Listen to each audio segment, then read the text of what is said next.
Hello అండి. Video చూస్తున్నారు cut చేయకుండా చివరి వరకు అయితే చూడండి. పిల్లలు స్కూల్ నుండి వచ్చేసరికి మనం ఏం చేయాలని ఆలోచిస్తూ ఉంటాము. ఇంకా వాళ్ళకైతే బ్రెడ్ ఉంటే 5 మినిట్స్‌లో స్నాక్స్ లాగా అయితే రెడీ చేసి పెట్టండి. చాలా ఇష్టంగా తింటారు. ఏం లేదండి, బ్రెడ్‌ని పెనం పైన పెట్టేసి 2 వైపులా నెయ్యి అయితే రాసేసుకొని బ్రెడ్‌ని కాల్చుకోవాలండి. ఇంకా ఈ బ్రెడ్‌ని ఇలా వేడి చేసుకున్నాక పైన కొంచెం షుగర్ అయితే చల్లుకోవాలండి. షుగర్ చల్లుకోవడం వల్ల చాలా టేస్టీగా ఉంటుంది తినేటప్పుడు. ఇంకా షుగర్ ఏసేసాక ఇంకొంచెం పాలైతే పోసుకోవాలండి బ్రెడ్ పైన.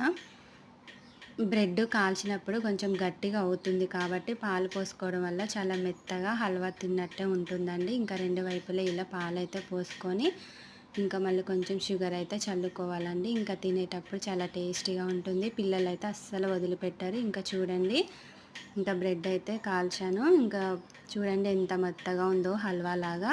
ఈ వీడియో నచ్చితే లైక్ చేసి సబ్స్క్రైబ్ చేయండి.